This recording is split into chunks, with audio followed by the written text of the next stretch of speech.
हो हा, सर. आता या ज्या दोन्ही रिएक्शन आहे, ग्रिग्नार्ड रिएजंट म्हणजे विथ मॅग्नेशियम मेटल आणि विथ सोडियम मेटल. आता सोडियम मेटल मध्ये 2-3 प्रकार आहेत. पहिली वर्ड्स रिएक्शन, दुसरी वर्ड्स फिटिंग रिएक्शन, तिसरी नुसतं फिटिंग रिएक्शन. म्हणजे वर्ड्सनी हे नव्हतं केलं, एरोमॅटिक कंपाऊंड सोबत ती रिएक्शन नव्हती केली वर्ड्सनी. ठीक आहे, म्हणून ते दोन्ही जर ॲलिफॅटिक असेल, CH3 CH3 किंवा C2H5 C2H5 CH3 असं जर असेल, तर ती जी रिएक्शन असते ती कोणती असते? ती असते वर्ड्स रिएक्शन. ठीक आहे. आणि त्याच्यानंतर जर एरोमॅटिक आलं तर फिटिंग. तर म्हणून आता या दोन्ही रिएक्शन IMP आहेत, यात काही तुम्हाला अडचण आहे का सांगा मला? नाही सर.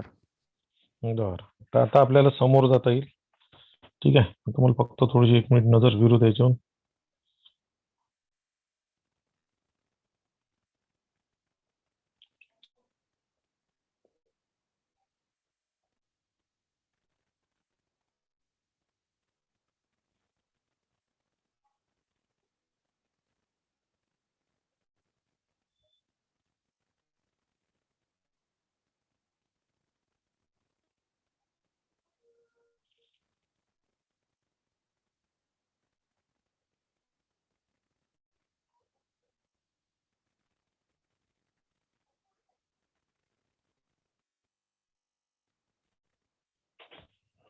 ठीक आहे, मी रेझोनन्स समजून सांगतो मी तुम्हाला. त्याच्यानंतरच्या इकडचे रिएक्शन कोणते आहे? नायट्रेशन वगैरे, हॅलोजनस. ठीक आहे, तर आता पहा, हे जे एरोमॅटिक कंपाऊंड असतात त्यांचे इलेक्ट्रोफिलिक रिएक्शन जास्त होतात. इलेक्ट्रोफिलिक सबस्टिट्यूशन रिएक्शन, न्यूक्लिओफिलिक थोड्याशा कमी होतात. तर न्यूक्लिओफिलिक सबस्टिट्यूशन रिएक्शन जे राहते, कपड देणार वेळ, न्यूक्लिओफिलिक सबस्टिट्यूशन रिएक्शन जे राहतात, तर न्यूक्लिओफाईलच्या बाबतीत पान कुठे असेल ना चेअर बिर, न्यूक्लिओफाईलच्या बाबतीत हे जास्त रिएक्टिव्ह नसतात. कोण? एरोमॅटिक कंपाऊंड. ठीक आहे, आता एरोमॅटिकच्या 2-4 रिएक्शन आहे, बस झालं, त्याच्यानंतर लेसनच संपतो. मग हा लेसन संपला, तुमची याच्यावरची टेस्ट घेईन मी, थेरॉटिकल. ठीक आहे, आणि आपलं तिकडची ते याची होईल, ऑब्जेक्टिव्ह टेस्ट होईल. तिकडे थेरॉटिकल साठी तुम्ही तयार राहतो. दोन्ही प्रकारचे टेस्ट होतील. आता पहा, हे शिकवलेलं आहे, रिपीट एक वेळा सांगतो आणि मग समोर चालतो. आता जसं समजा, आता असा एक कंपाऊंड आहे, रेझोनन्स हायब्रिड काढायचा आहे आपल्याला. इथे डबल बॉन्ड आहे असा अल्टरनेट, इथे हायड्रोजन काढला आणि इथे क्लोरीन आहे Cl. या क्लोरीनवर 3-3 लोन पेअर असतात अशा. तर हा क्लोरोबेन्झिन झाला. काय झाला? क्लोरोबेन्झिन. आता याच्यातला प्रत्येक कार्बन कोणता कार्बन असतो? sp2 हायब्रिडाइज कार्बन असतो. कोणता असतो? sp2 hybridize carbon. ओके, त्याच्यात रेझोनन्स कसं होते पहा. तर समजा ही लोन पेअर इथं आली अशी, याच्यावर ऑलरेडी 3-3 आहे, इथं काय बनेल? Double bond. तिथे काय बनेल? डबल बॉन्ड बनेल आता. आणि या क्लोरीनवर 2 लोन पेअर शिल्लक राहील अशा, बरोबर आहे. आणि याच्यावर एक पॉझिटिव्ह चार्जिंग, कारण की त्याचा एक इलेक्ट्रॉन डबल बॉन्ड मधले दोन्ही इलेक्ट्रॉन त्याचेच आहे, पण एक कार्बनकडे गेला, एक त्याच्या स्वतःकडे आहे, म्हणून त्याच्यावर एक पॉझिटिव्ह चार्ज. लक्षात आलं का हे? हो सर. हो सर. हा, मग आता इथे पहा, इथे जर मी डबल बॉन्ड दिला, आता अशी पोझिशन आहे सध्या रे. आता इथे जर डबल बॉन्ड दिला तर इथे व्हॅलन्सी बाकीची होते. हे 2, हे 3, हे 4 आणि हे 5. म्हणून काय होते, हे जे इलेक्ट्रॉन आहे ना, हे इथे शिफ्ट होतात असे याच्यावर. तर मी ते असे दाखवतो, इथं याच्यावर शिफ्ट होतात. म्हणून इकडे कोणता चार्ज येतो? Negative charge. हे झालं तुमचं स्ट्रक्चर नंबर 1. आता हे जे दोन्ही इलेक्ट्रॉन आहेत, दोन्ही इलेक्ट्रॉन शिफ्ट झाले, पण चार्ज एकच आहे. का बरं? कारण की एक तर त्या या कार्बनचा एक होताच ना त्याच्यात. हे जे बॉन्ड होता याच्यात एक इलेक्ट्रॉन या कार्बनचा होता, एक इलेक्ट्रॉन या कार्बनचा. तर हे दोन्ही इलेक्ट्रॉन याच्या जवळ गेले, म्हणजे याचा याच्या जवळ गेला, पण या कार्बनचा एकच गेला ना, म्हणून एक निगेटिव्ह चार्ज. अलग लक्षात काय म्हटलं मी? हो सर. समजायला पाहिजे आता फास्ट मध्ये. आता नेक्स्ट स्ट्रक्चर मध्ये काय होईल? आता हा जो निगेटिव्ह चार्ज आहे हा फिरत राहते पूर्ण रिंगमध्ये. हा इथं चालले जाते इलेक्ट्रॉन. ते इलेक्ट्रॉन गेले की हे जे 2 इलेक्ट्रॉन आहे हे या कार्बनवर येतात. हे नुसतं ऑर्थो आणि पॅरा पोझिशनवर काय होतात? रोटेट होतात. डिलोकलायझेशन होते त्याचं ऑर्थो आणि पॅरा पोझिशनवर. तर ऑर्थो आणि पॅरा मी तुम्हाला सांगितलेलं आहे काय असते तर. मग आता ही रिंग जे जसं आहे ते ऍज इट इज लिहून टाकायचं, काही टेन्शन नाही घ्यायचं. इथं डबल बॉन्ड आहे, हा सीएल आहे, हे 2 चार्जेस आहे, 2 लोन पेअर आहे. आता हा बॉन्ड इथं आल्याबरोबर इथं डबल बॉन्ड बनते, नवीन बॉन्ड बनला आणि हा तो ओरिजिनल आहे. आता हे इलेक्ट्रॉन इथं आले म्हणून हा निगेटिव्ह चार्ज झाला. हा झाला स्ट्रक्चर नंबर 2. ठीक आहे. आता लास्टली काय होते? लास्टली म्हणजे आता हे जे इलेक्ट्रॉन आहे हे इथे शिफ्ट होतात या इथे. इथं बॉन्ड बनते. म्हणून जे जसं आहे ते ऍज इट इज लिहून टाकू आपण पहिले. मग हे ऍज इट इज लिहिण्याकरता इथं डबल बॉन्ड सीएल 2 2 4 1 5 याच्यावर. ठीक आहे. हा इलेक्ट्रॉन हा तर बनलेलाच आहे. तर इथं नवीन बॉन्ड बनते आणि या कार्बनवर निगेटिव्ह जाते. हे इलेक्ट्रॉन चालले जातात इथे कार्बनवर जातात. हे झालं तुमचं स्ट्रक्चर नंबर 3. ठीक आहे. आता लास्टली काय होते? हे इलेक्ट्रॉन इथे जातील आणि हे इलेक्ट्रॉन आपल्या घरी परत जे आले होते ना इकडून लोन पेअर, ती घरी जाते. आता यांनी फरक काय पडते? तर जसंच्या तसंच तर झालं, बिलकुल बरोबर आहे. जसंच्या तसंच झालं, पण एवढ्या सगळ्या भानगडीत एक भानगड झाली. तर इथं सिंगल बॉन्ड राहील. हे 2 लोन पेअर ऑलरेडी होते, तिसरी वापस आली आणि बॉन्ड रोटेशन झालं आता असं. ठीक आहे. म्हणजे हे पूर्ण या पोझिशन पासून तर हे पूर्ण बॉन्ड इथपर्यंत फिरले. बरोबर आहे. तर पहा ना तुम्ही या ऑर्थो पोझिशनवर आहे, ते पॅरा पोझिशनवर आहे निगेटिव्ह. इथे पुन्हा ऑर्थो पोझिशनवर आला. याच्यात मेटा पोझिशनवर नाही लक्षात ठेवा. हे जे चार्जेस आहे हे मेटा पोझिशनवर नाही येणार आणि म्हणूनच जे प्रोडक्ट बनतात ना ते प्रोडक्ट कोणते बनतात? नेहमी ऑर्थो आणि पॅराचे प्रोडक्ट बनतात. मेटाचा क्वचित बनला तर बनला. तोही नायट्रो वगैरे ग्रुप सारखा ग्रुप असेल तर मग मी सांगतो नंतर त्याच्याबद्दल. पण मेटाचे प्रोडक्ट कमी बनतात. प्रोडक्ट बनतात ऑर्थो आणि पॅराचे जास्त. ठीक आहे. तर हे जे एरोमॅटिक कंपाऊंड राहतात यांच्यासोबत न्यूक्लिओफिलिक रिॲक्शन मी सांगितलं होतं. न्यूक्लिओफिलिकचा अर्थ काय? पहा आता पुन्हा एकदा सांगून देतो, ऐकून घ्या. हे सगळे असे चार्जेस आहे. इथं सीएल आहे समजा. हे सगळं असं आहे.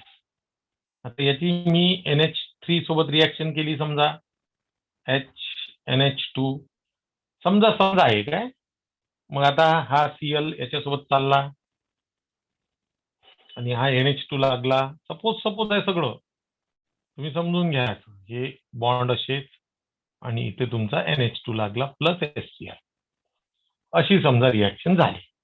ओके. आता इथे पहा आपण हा जो फंक्शनल ग्रुप आहे ना, फंक्शनल ग्रुप, तर इथचा सीएल हा फंक्शनल ग्रुप म्हणजे हॅलोजन काढून त्याच्या ठिकाणी मी कोण लावला? NH2 लावला. बरोबर आहे. मग हा निगेटिव्ह ग्रुप आहे, हा निगेटिव्ह ग्रुप आहे. जर असं असेल फंक्शनल ग्रुप जर चेंज केला जात असेल तर त्याला म्हणायचं nucleophilic substitution reaction. Nucleophilic substitution reaction. पण समजा आता जसं तुम्हाला हे माहिती आहे सगळ्यांना की या प्रत्येक पोझिशनवर एक एक हायड्रोजन आहे. sp2 हायब्रिडाइज कार्बन असतात. हे sp2 हायब्रिडाइज कार्बन आहे. एवढं पक्का आहे सगळे. आता समजा मी इथे रिॲक्शन केली आणि रिॲक्शन करून आता समजा इथे CH3 आहे असं कन्सिडर करू आपण. इथे रिॲक्शन केली मी ब्रोमिन सोबत Br2. ठीक आहे. जे काही कंडिशन असेल मी तुम्हाला समजून सांगून राहिलो फक्त फरक. आणि आता जर इथे हा जो फंक्शनल ग्रुप आहे, फंक्शनल ग्रुप जो आहे त्याच्यावर काहीच फरक नाही पडला, तो तसाच आहे. आणि इथचा हायड्रोजन निघाला, इथचा किंवा इथच्या पोझिशनचा हायड्रोजन निघून तिथं ब्रोमिन लागला किंवा हे असं झालं समजा. ठीक आहे. इथं CH3 जसाच तसा फंक्शनल ग्रुप तसाच आहे. इथे लागला Br. असं जर होत असेल ना किंवा इथे लागू शकते. एक तर ह्या 2 ऑर्थोच्या पोझिशन किंवा ही पॅराची पोझिशन.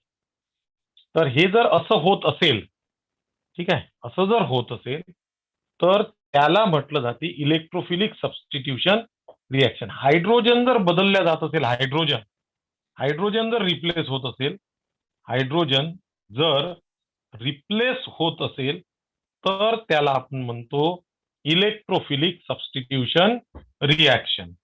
आणि जर फंक्शनल ग्रुप रिप्लेस केल्या जात असेल तर ती झाली न्यूक्लिओफिलिक सबस्टिट्यूशन रिॲक्शन. तर ही जी खालची रिॲक्शन आहे ही इलेक्ट्रोफिलिक आहे. इलेक्ट्रोफिलिक लक्षात. आता इलेक्ट्रोफिलिक सबस्टिट्यूशन रिॲक्शन जास्त प्रमाणात होतात कोणासोबत? या एरोमॅटिक कंपाऊंड सोबत इलेक्ट्रोफिलिक रिॲक्शन जास्त होतात, न्यूक्लिओफिलिक कमी होतात. इलेक्ट्रोफिलिक जास्त होण्याचं कारण हे आहे की हे जे कार्बन आहे ऑर्थो आणि पोझिशनचे, जिथे जे निगेटिव्ह चार्ज चालला दिसतंय तुमच्या नजरेसमोर, हे जे आहे इथे निगेटिव्ह चार्ज असल्यामुळं काय होते की जो कोणी इलेक्ट्रोफाईल राहील तो इलेक्ट्रोफाईल नॅचरली अटॅक करण या निगेटिव्ह वाल्या पोझिशनवर. लक्षात. आणि त्याच्यामुळं काय होते की इलेक्ट्रोफिलिक सबस्टिट्यूशन रिॲक्शन ह्या जास्त प्रमाणात होतात याच्यासोबत, एरोमॅटिक कंपाऊंड सोबत. न्यूक्लिओफिलिक जरा कमी होतात. होतच नाही असं नाही आहे, होते पण फरक पडते. ओके देन, कळलं का इतकं? हो सर. चला आता याच्या समोरचा आपण रिॲक्शन घेऊ डायरेक्ट. ही याची की तुम्हाला खूप जास्त गरज नाही, मी समजून तर सांगितलंच तुम्हाला, विषयच नाही आहे. मी त्याच्याबद्दल लिहू नाही देत किंवा आता इथं इथं कसं डिटेलमध्ये लिहिलं ऑनलाईन आहे. तर हे फक्त लक्षात ठेवायचे चार्जेस कसे कसे फिरतात हे काढायचं, काढून पण द्या. वाटल्यास 1 मिनिट थांबतो मी, मग मी डायरेक्ट घेतोय रिॲक्शन.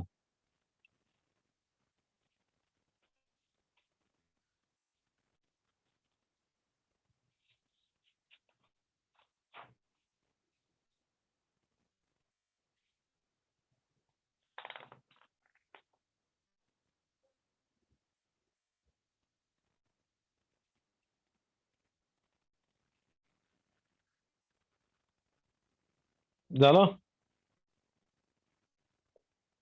2 मिनिट. हम्म.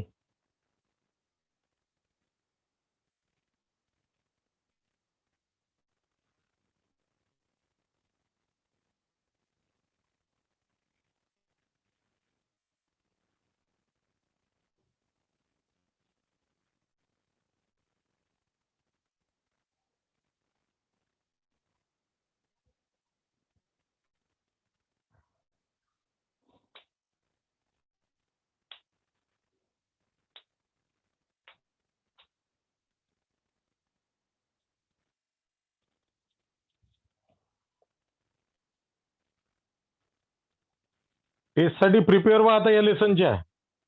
मोठा लेसन आहे, महत्वाचा लेसन आहे. हा लेसन ज्याचा जमला व्यवस्थित त्याला ऑर्गॅनिक केमिस्ट्री बऱ्यापैकी जमणं सुरू होऊन जाते. ज्याला हा लेसन नाही जमत त्याचे थोडेसे वाखे जास्त होते.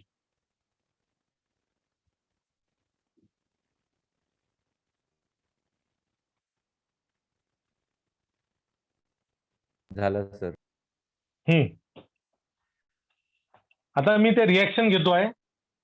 ठीक आहे. तर रिॲक्शन मध्ये लक्षात घ्यायचं आता पटापट. इलेक्ट्रोफिलिक सबस्टिट्यूशन रिॲक्शन असं लिहा. Electrophilic substitution reaction.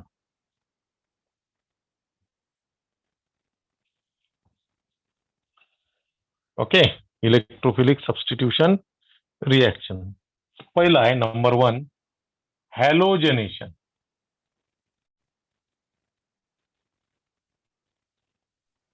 हॅलोजनेशन. आता तुम्हाला माहित आहे फोकस गेला.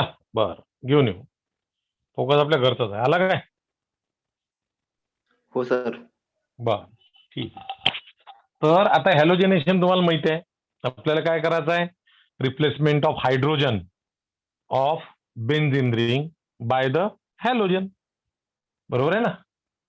Replacement of hydrogen by of benzene ring किंवा एरोमॅटिक रिंग लिही तुम्ही, ते जास्त चांगलं राहील. Aromatic ring ring by halogen atom. Halogen atom. Okay, आता पाहायचं, माझ्याकडे लक्ष द्यायचं. हा समजा तुमचा इथं असं लिहिलं तरी चालते, कारण की आपल्याला माहिती आहे डबल बॉन्ड चेंज होत राहतात. इथे तुमचा Cl आहे ऑलरेडी. हा झाला तुमचा क्लोरोबेन्झिन. क्लोरोबेन्झिन याची रिएक्शन मी पुन्हा करतो Cl2 सोबत. इन प्रेझेन्स ऑफ अनहायड्रस AlCl3 चालते किंवा FeCl3 चालते. अनहायड्रस AlCl3 चालते किंवा FeCl3 पण चालते. अनहायड्रस पाहिजे. आता काय होते, दोन प्रोडक्ट भेटतात. लक्ष द्या व्यवस्थित. ठीक आहे, इथे Cl तर आहेच, इथचा हायड्रोजन निघते, इथे Cl लागते आणि दुसरा प्रोडक्ट मिळतो, इथे इथचा हायड्रोजन निघते या पोझिशनचा आणि इथे Cl लागते. म्हणजे किती हायड्रोजन निघाले रे बच्चो? 2. एक इथला म्हणजे ट्वाइस HCl. म्हणजे इथे काय करावं लागेल, ट्वाइस, आणि इथे पण काय करावं लागेल, ट्वाइस. हा जो आहे आता याला आपण म्हणतो ऑर्थो पोझिशनला, ऑर्थो क्लोरो. हा झाला ऑर्थो क्लोरो आणि हा झाला पॅरा क्लोरो, किंवा मग हे झालं 1 पोझिशन, हे झाली 2 पोझिशन. 1,2 डाय क्लोरोबेन्झिन. 1,2 डाय क्लोरोबेन्झिन हा नाव आहे त्याचं. तर याचं काय होईल सांगा बरं मग मला. हा 1 पकडायचा. 1,4 डायक्लोरोबेन्झिन. हा, डायक्लोरोबेन्झिन बरोबर आहे. आता का रे, मला एक गोष्ट सांगा बरं, असं जसं मी आता बोलतोय नॉर्मल, आता तुम्ही पण नॉर्मल बोलले असाल, तर मला काही काही लोकांचा आवाज असा म्युझिक सारखा आला तो असते ना, असं म्हणजे म्युझिक सारखा. तर असाच तुम्हाला माझा पण आवाज ऐकू येते काय म्युझिक सारखा? नाही सर. नाही सर. सर. माझा व्यवस्थित येते ना सगळ्यांना, जसं मी आता नॉर्मल बोलत आहे तसं? हो सर. हो सर. हा, तेच म्हणतो. नाही तर मग माझा म्युझिक सारखा आहे तसं तुम्हाला समजत काय समजा, हे मला म्हणायचं आहे. कारण की तुम्ही जे बोलता की नाही, आता मला माहिती आहे काय उत्तर अपेक्षित आहे, त्याचं उत्तर मला माहित असते, म्हणून मग मला ते समजते. पण आता तुम्हाला जर उत्तरच माहित नसलं, तुम्हाला समजून कसं? तो एक माझ्या डोक्यात विचार आला. हा जो प्रोडक्ट आहे ना, आता मी तुम्हाला सांगितलं होतं ऑर्थो प्रोडक्ट हा मायनर असतो, मायनर आहे. आता हा काय रेंज सांगा बरं? Major product. हा, आता पहा, ऑर्थो पॅरा का बरं हे राहते, पहा हाही निगेटिव्ह आहे, हाही पण निगेटिव्ह आहे, दोन्ही निगेटिव्ह एकमेकाच्या अपोजिट साईड नाही ना, म्हणून इथे अटॅच होण्याचे चान्सेस जास्त आहे. इथे ते जवळ जवळ आहे, निगेटिव्ह है ना, म्हणून इथे अटॅच होण्याचे चान्सेस थोडेसे कमी आहे. मेटा पोझिशन तर होतच नाही, कारण की ते चार्जेस रोटेट होत नाही. ठीक आहे, okay then, no problem. So पहिले हे लिहा, एवढं फक्त एवढं इथपर्यंत. हे रिएक्शन नका लिहू. Replacement of hydrogen of aromatic ring by halogen atom is called as हॅलोजनेशन.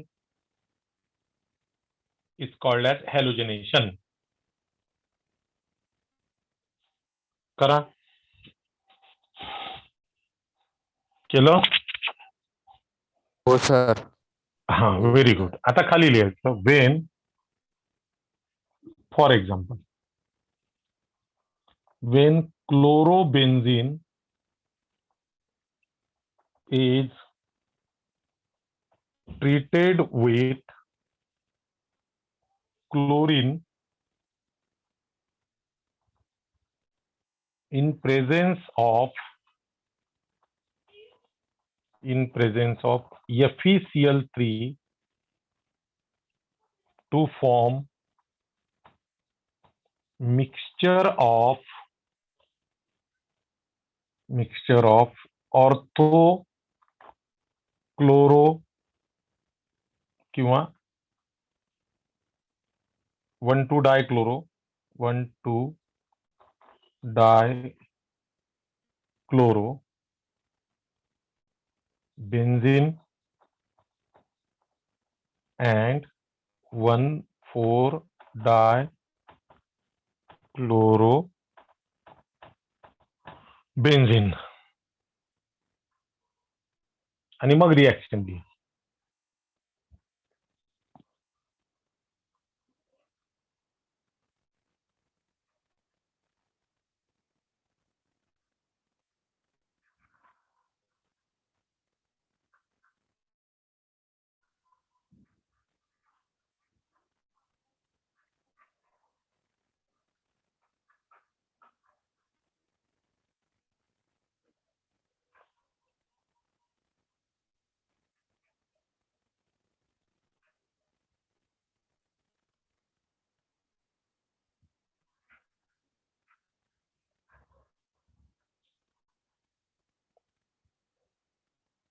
घ्या रे पटपट घ्या रे.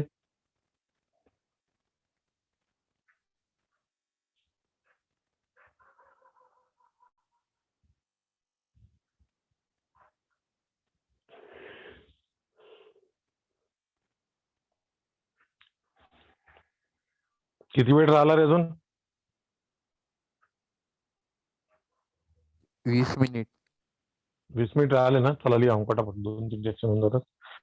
बस उद्या लेसन संपून जाईल ना. भरपूर दिवस घेतले पण यांनी आतापर्यंत 3-1 लेसन संपायला पाहिजे होते माझे. झालं सर. संपवलेच असते. हा चला रिॲक्शन लिहिली काही?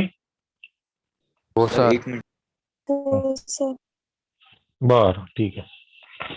ओके. फिजिक्सचे किती लेसन झाले रे 12वीचे? तिसरा चालू आहे. बापरे, म्हणजे मीच मागे आहे का मग? तिसरा संपायला आला सर. अच्छा, म्हणजे मीच मागे आहे मग. एकच पेज राहिलं.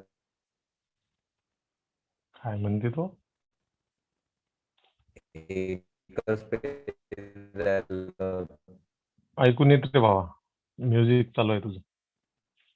अच्छा, आता दुसरी रिॲक्शन आहे नायट्रेशन. नायट्रेशन तर नायट्रेशन म्हणजे replacement of hydrogen of aromatic ring by nitro group. Nitro म्हणजे NO2 group called as nitration. Called as nitration.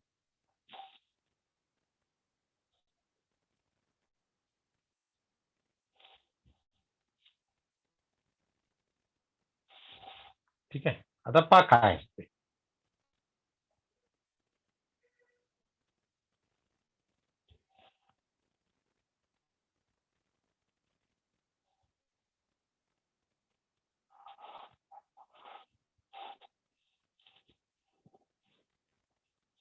Okay, आता पहा, हा जो क्लोरोबेन्झिन आहे याची आपल्याला रिॲक्शन करायची आहे कॉन्सन्ट्रेटेड HNO3 सोबत. HNO3. Sir focus. तर हा जो HNO3 आहे, याला मी असं लिहिलं चालेल काय?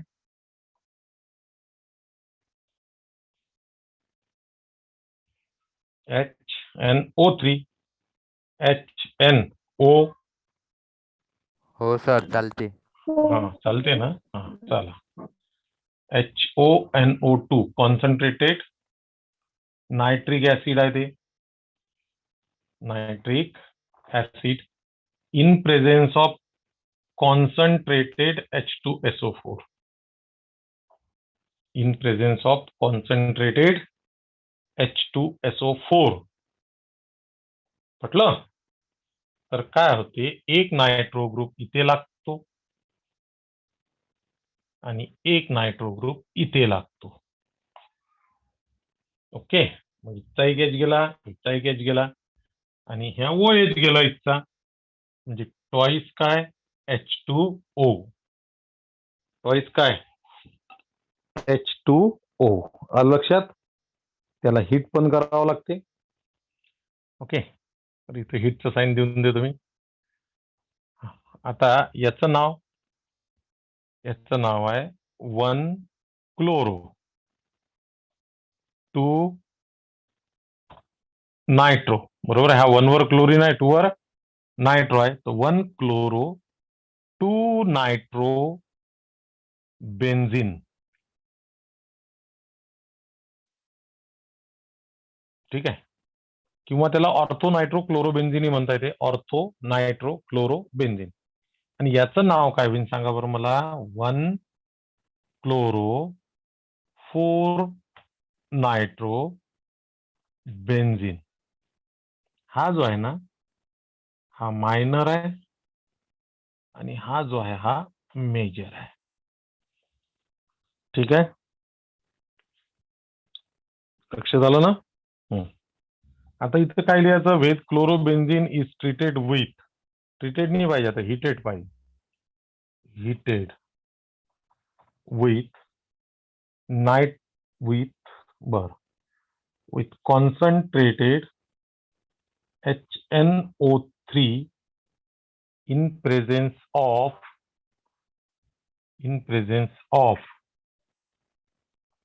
concentrated H2SO4 to form mixture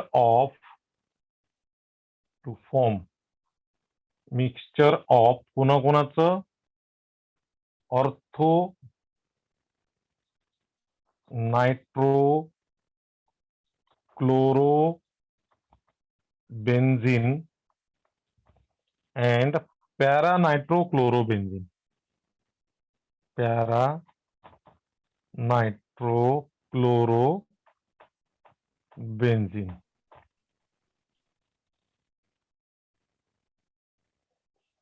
मला थोडस मेजर मायनर एका दुसऱ्या पुस्तकात चेक करू दे बरं, कारण की याच्यात दिलेलं नाही आहे. आय थिंक सो ते मला थोडस हे लिहा पहिले हे लिहा. पहिले हे लिहा. अरे बंद कर रे बा, तू बोलणार रे. तुझा एक शब्द ऐकून राहिला. तुला जे काही बोलायचं मेसेज मध्ये टाक, मेसेज टाईप करून टाक. काय आहे तर तुझं बोलणं काहीच नाही समजून राहिलं, ते गुंगुम करून राहिलं नुसतं. पहिले हे लिहा, मग हे लिहा, मग हे लिहा. याला टॉईस करा.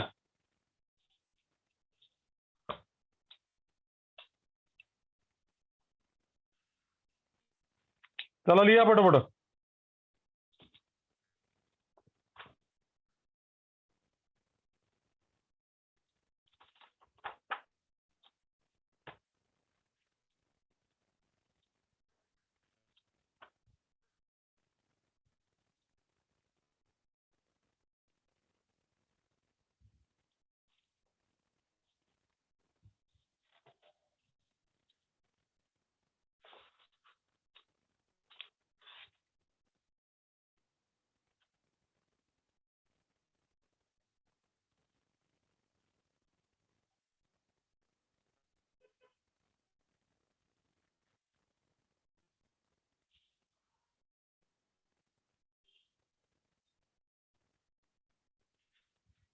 बरोबर आहे माझं.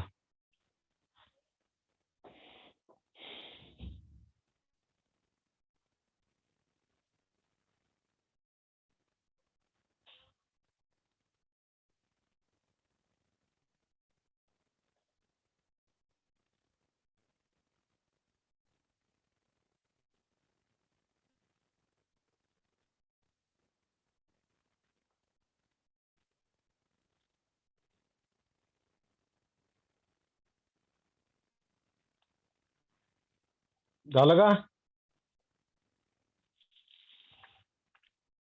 झालं सर. हो सर. पूर्ण लिहिलं व्यवस्थित. हो हो सर. सर. चला करा, बाकीचे करा कंप्लीट.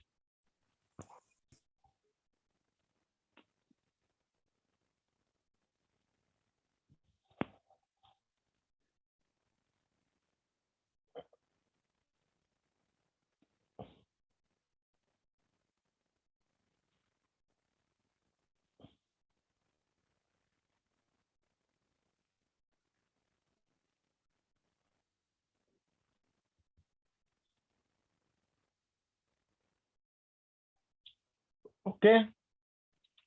आता पहा, हे जी मिक्सचर असते ना, इकडे मला लिहितो.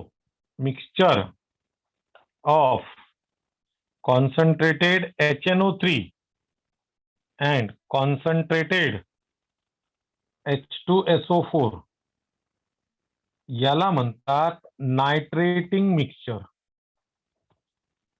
नायट्रेटिंग मिक्सचर हे लिहून ठेवा.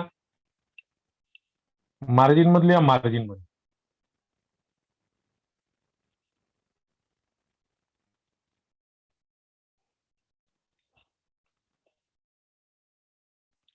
दिलं काय?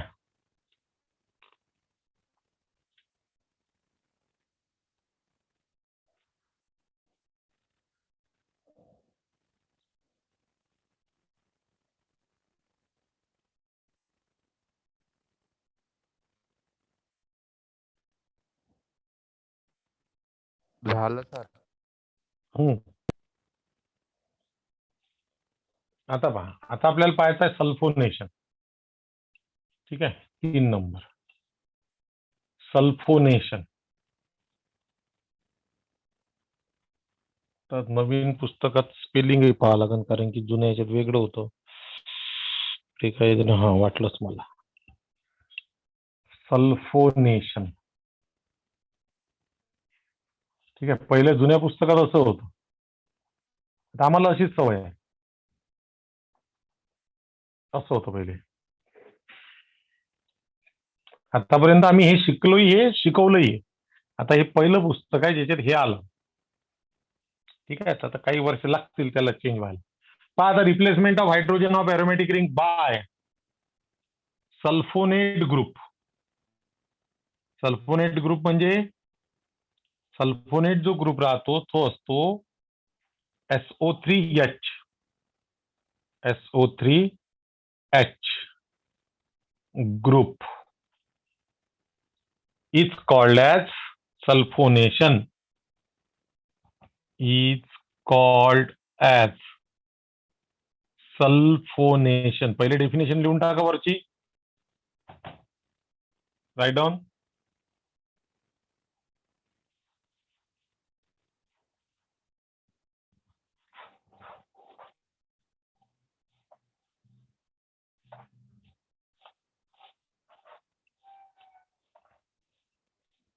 झालं? हो सर. हो सर. ठीक आहे, ओके दे. चला.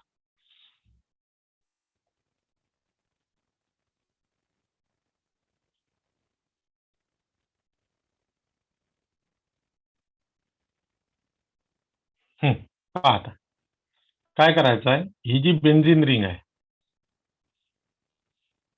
ही जी बेन्झीन रिंग आहे, इथे Cl आहे आपला, हा क्लोरोबेन्झीन. सर एकच मिनिट बाकी आहे. एकच राहिला काय? एक पेक्षा ठीक आहे, जाऊ दे. चला, बाय.